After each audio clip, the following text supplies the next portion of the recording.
Товарищи, соотечественники и соотечественницы, наступил великий день победы над Германией. Фашистская Германия, поставленная на колени Красной Армией.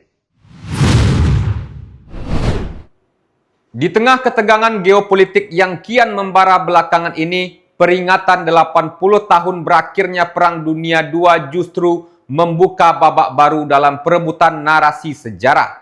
Rusia dan Uni Eropa kini saling bertentangan terkait siapa sebenarnya yang mengalahkan Hitler atau Nazi Jerman. Kalau kalian menjawab Amerika dan Inggrislah yang mengalahkan Nazi Jerman, itu tidak salah sama sekali. Tapi itu sungguh tidak lengkap. Fakta sebenarnya, tentara merah Uni Sovietlah yang pertama kali masuk ke Berlin dan memaksa Nazi Jerman menyerah total. Soviet yang kini diwarisi oleh Rusia, perannya seolah dilupakan oleh negara-negara Barat. Negara-negara Barat bahkan jarang sekali membahas peran Rusia pada peringatan kekalahan Nazi Jerman. Pidato-pidato pemimpin Eropa sekarang seperti sengaja melupakan peran Rusia. Jelang hari peringatan besar 80 tahun pengakhiran Perang Dunia II bertajuk Victory Day yang akan digelar di Rusia pada 9 Mei 2025, Uni Eropa mulai membuat narasi dan propagandanya guna mendegradasi perayaan di Rusia tersebut. Dan Inggris akan menggelar perayaan kemenangan versi mereka sendiri pada 8 Mei 2025. Perayaan di Inggris sama sekali tidak akan menyebut peran penting Rusia dalam pengakhiran Perang Dunia II, terutama terkait keruntuhan Hitler. Pertanyaannya, mengapa Inggris dan negara-negara Barat memilih melupakan jasa Rusia dalam mengalahkan Hitler dan dalam pengakhiran Perang Dunia II? Apa yang dipertaruhkan dalam peringatan besar ini? Kebenaran atau hanya untuk kepentingan politik semata? Inilah Hot Topic, topik terhangat terkait isu-isu di nasional dan internasional yang berdampak signifikan terhadap kita semua. Tensi politik di Eropa kini meningkat tajam jelang hari-hari peringatan pengakhiran Perang Dunia II. Uni Eropa memusatkan narasi dan propagandanya guna mendegradasi perayaan 80 tahun Victory Day atau kemenangan oleh Rusia pada 9 Mei 2025. Inggris akan menggelar perayaan kemenangan Eropa versi mereka pada 8 Mei 2025 melibatkan parade militer tentara Ukraina. Elit Uni Eropa telah melarang pemimpin negara anggotanya untuk hadir di Moskow dan mengancam akan menjatuhkan sanksi jika nekat. Di Moskow, Presiden Rusia Vladimir Putin akan memimpin parade Victory Day yang rencananya akan dihadiri oleh Presiden China Xi Jinping dan tamu undangan lainnya. Jadi sekarang ini elit Eropa Barat plus Inggris berupaya membelokkan sejarah dengan mengesampingkan Rusia sebagai sekutu timurnya di Perang Dunia II. Barat ingin mengubur realitas tentang siapa yang merebut Berlin dan siapa yang membuat Hitler akhirnya menghancurkan kekaisaran ketiganya. Mari kita coba pahami fakta-fakta dan mendudukkan secara proporsional apa sesungguhnya Victory Day itu. Hari kemenangan atau Victory Day selama puluhan tahun dirayakan setiap tanggal 9 Mei sebagai peringatan menyerahnya Jerman kepada Uni Soviet. Perang Dunia II yang dipicu oleh serangan kilat atau Blitzkrieg pasukan Hitler ke Polandia dan Austria dikenal di Uni Soviet sebagai Perang Patriotik Raya atau Great Patriotic War. Victory Day pertama kali dirayakan di 16 republik di Uni Soviet setelah penandatanganan dokumen kapitulasi pada 8 Mei 1945 malam atau setelah tengah malam pada 9 Mei waktu Moskow. Pemerintahan Soviet mengumumkan kemenangan tersebut pada awal 9 Mei setelah acara penandatanganan di Berlin. Meskipun perayaan resminya diadakan pada 1945, hari raya tersebut menjadi satu-satunya hari non-buruh pada 1965 dan satu-satunya hari raya di Republik-Republik Soviet. Di Jerman Timur, 8 Mei dirayakan dengan sebutan Hari Pembebasan dari 1950 sampai 1966 dan dirayakan kembali saat peringatan ke-40 pada tahun 1985.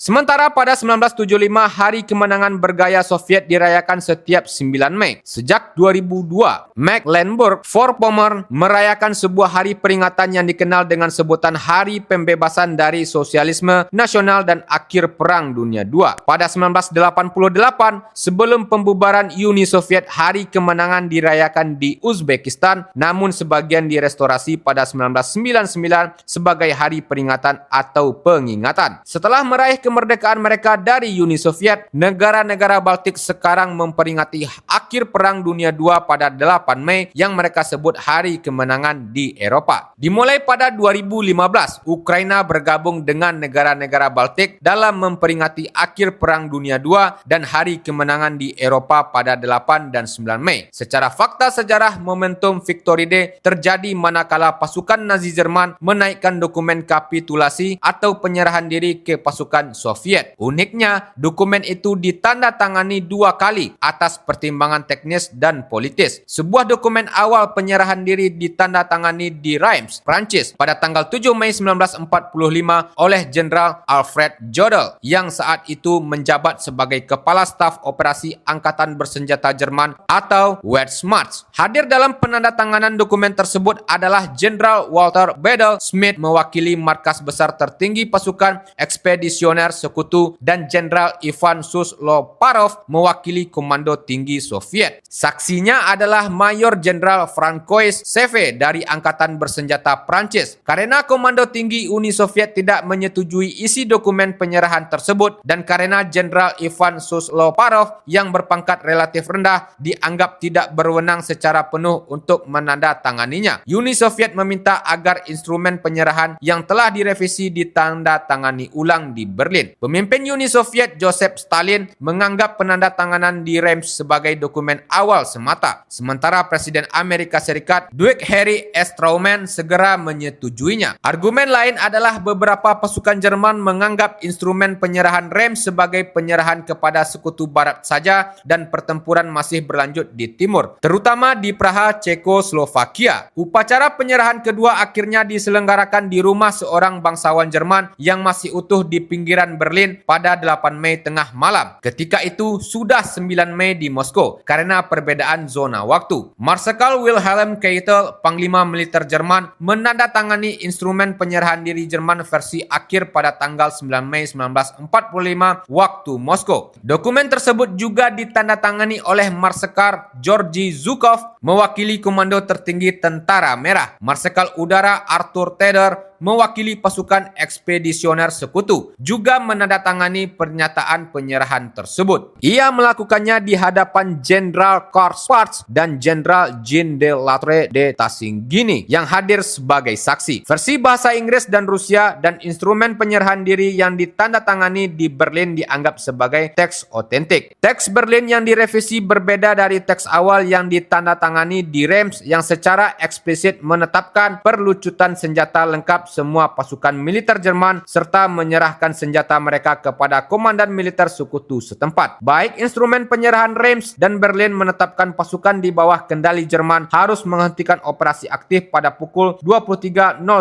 waktu Eropa Tengah pada tanggal 8 Mei 1945. Namun, karena perbedaan zona waktu Eropa Tengah dan Moskow, akhir perang dirayakan pada 9 Mei di Uni Soviet dan sebagian besar negara pasca Soviet. Setelah itu, upacara pawai kemenangan Moskow dalam Perang Patriotik Raya diadakan pertama kalinya di ibu kota Uni Soviet pada 24 Juni 1945. Inilah kenyataan sejarah yang mestinya tidak bisa dibelok-belokkan lagi. Tentara Merahlah yang pertama kali merebut Berlin, simbol kekuasaan Reich ketiga atau Third Reich. Sekelompok prajurit Uni Soviet menemukan bunker Nazi dan menemukan sisa tubuh Adolf Hitler yang bunuh diri dan jasadnya telah dibakar. Pasukan Amerika dan Inggris saat itu berada jauh di sebelah barat Berlin setelah mereka menerobos ke Jerman lewat pendaratan di pantai Normandia yang legendaris. Pendaratan yang terjadi pada 6 Juni 1944 itu dikenal sebagai D-Day yang menandai dimulainya operasi Overlord, yaitu invasi besar-besaran sekutu di Normandia, Prancis. Pendaratan ini adalah bagian dari operasi militer yang lebih besar untuk membebaskan Eropa Barat dari pendudukan Nazi Jerman. The Day adalah nama kode yang digunakan untuk menandai hari dimulainya operasi militer tersebut. Perdana Menteri Inggris Keir Starmer dalam sebuah pidato terbarunya sama sekali tidak menyinggung kontribusi Soviet dalam penaklukan Nazi Jerman ini. Inggris dan Amerika bahu-membahu mewujudkan kemenangan Eropa, kata Starmer dalam pernyataan yang kemudian dijadikan video lelucon berbasis artificial intelligence oleh Russia Today. Jaringan media itu merilis rekaman video Winston Churchill yang dibuat dengan kreasi AI menanggapi pernyataan Starmer. Pernyataan Churchill yang dikutip adalah saat itu menyoroti peran penting Uni Soviet dalam mengalahkan Nazi Jerman dan kekuatan poros lainnya. Klip video itu dibuka pidato Keir Starmer di Gedung Putih, Washington, yang sama sekali tidak menyebut kontribusi pasukan Soviet. Tidak ada dua negara yang telah berbuat lebih banyak bersama-sama untuk menjaga keselamatan rakyat, kata Starmer dalam pidatonya di Gedung Putih Februari lalu yang dikutip oleh Russia Today. Dalam beberapa minggu ke depan, kita akan memperingati ulang tahun ke-80 kemenangan di Eropa. Inggris dan Amerika bahu-membahu mewujudkannya, ucap Starmer lagi. Video itu berlanjut menampilkan Winston Churchill yang dihadirkan kembali melalui teknologi AI, seolah-olah bisa berpidato lagi. Kutipan pernyataan Churchill dalam video diambil dari suratnya kepada Joseph Stalin tertanggal 27 September 1944. Saya akan menggunakan kesempatan ini untuk mengulangi besok di House of Commons apa yang telah saya katakan sebelumnya, bahwa tentara Rusia lah yang menghancurkan mesin militer Jerman dan saat ini menguasai sebagian musuh di garis depan, kata pemimpin Inggris yang sangat legendaris itu. Surat tersebut ditulis Churchill saat tentara merah sedang melanjutkan serangan ke barat menyusul kemenangan telak atas Wehrmacht dalam pertempuran dahsyat di Kursk. Uni Soviet berhasil menghancurkan sebagian besar pasukan Jerman, namun mengalami kerugian luar biasa dengan sekitar 27 juta jiwa yang hilang dalam apa yang dikenal di Rusia sebagai Perang Patriotik Raya. Upaya pembelokan sejarah Perang Eropa oleh Barat sejak lama dikritik Vladimir Putin. Pecahnya Perang Ukraina juga semakin mendorong negara-negara pro-Eropa untuk menghapus segala sesuatu yang berbau Rusia sebagai pewaris Uni Soviet. Di berbagai negara ex-Soviet, patung, monumen, makam, relief dan segala jejak tentara merah mulai dihancurkan. Pada bulan Januari 2025, Parlemen Polandia secara mengejutkan mengadopsi sebuah resolusi yang menyatakan Uni Soviet memikul tanggung jawab yang sama dengan Nazi Jerman atas dimulainya Perang Dunia II. Ini yang kemudian dijawab Presiden Rusia Vladimir Putin sebagai jalan kekuatan Barat menulis ulang sejarah Perang Dunia II. Putin menyatakan Rusia tidak perlu membuktikan apapun kepada siapapun dan mereka harus melakukan segalanya agar dapat mempertahankan kebenaran. Kita harus membandingkan dengan informasi objektif yang sudah cukup kita miliki, kata Putin dalam sebuah wawancara dengan saluran Rusia 1. Putin lalu mengingatkan pentingnya pembentukan pusat arsip foto dan materi video sebagai cara mempertahankan kebenaran. Pusat arsip itu tidak akan memungkinkan siapapun untuk mendistorsi sejarah guna mencapai beberapa tujuan politik mereka, untuk merusak ingatan rakyat kita, ingatan para ayah kakek kita yang mengorbankan nyawa mereka dalam perjuangan melawan nazisme, kata Putin. Pernyataan tersebut menyusul komentar Menteri Luar Negeri Sergei Lavrov selama konferensi pers tahunannya, ketika ia mengatakan Rusia akan berusaha keras untuk melindungi kemenangan Perang Dunia II dari revisionisme sejarah. Rusia sejak lama terlibat perselisihan dengan Polandia dan negara-negara Baltik mengenai asal-usul Perang Dunia II setelah Parlemen Eropa mengeluarkan resolusi tentang kenangan dan sejarah konflik tersebut. Resolusi tersebut menyatakan perjanjian non-agresi tahun 1939 yang ditandatangani oleh Uni Soviet dan Nazi Jerman menyebabkan dimulainya perang. Presiden Rusia Vladimir Putin dengan keras membantah klaim tersebut dan menyatakan Uni Soviet bukanlah satu-satunya negara yang telah menandatangani kesepakatan dengan Nazi Jerman. Putin lalu mengutip arsip dokumen yang menunjukkan Duta Besar Polandia untuk Jerman, Joseph Lipski, bertemu pejabat terkemuka Nazi pada tahun 1938 untuk membahas rencana Jerman mengusir orang Yahudi ke Afrika. Ini sebuah jawaban telak atas sikap pemimpin Polandia saat ini yang ingin mencuci tangannya dari dosa masa lalu yang menyebabkan Holocaust atau warga Yahudi, Gypsy dan etnis lain yang dipandang rendah oleh Adolf Hitler. Inilah kenyataan terkini ketika kebencian terhadap Rusia membuat sebagian kekuatan Eropa yang pernah dibebaskan tentara merah berupaya mengingkari fakta sejarah. Amerika dan dan Inggris sesungguhnya juga memiliki kontribusi yang sama ketika ribuan tentara juga berguguran saat menaklukkan pasukan Jerman di front barat, sama seperti yang dialami pasukan Soviet di front timur. Tribuners, Perang Eropa atau Perang Dunia II di Eropa meninggalkan jejak maha kelam untuk siapa saja yang terlibat pertempuran dan korban yang ditimbulkannya. Kaum Yahudi mengalami pemusnahan massal di tangan Hitler, sementara rakyat Rusia menderita petaka mengerikan dari jutaan orang yang tewas saat Hitler menggelar operasi Barbarossa. Bagi Rusia sekarang, pengorbanan warga dan tentara merah pada masa itu mengingatkan kenangan mereka saat Tsar Rusia mengalahkan bala tentara Napoleon Bonaparte. Menulis ulang sejarah yang diterjemahkan dengan mengubah fakta dengan mengesampingkan peran Soviet dalam pengakhiran Perang Eropa adalah tindakan absurd. Tetapi inilah yang sedang dilakukan Eropa Barat, Inggris dan Amerika karena kebencian mereka terhadap Rusia yang kini dianggap sebagai ancaman oleh mereka. Download Tribun X sekarang,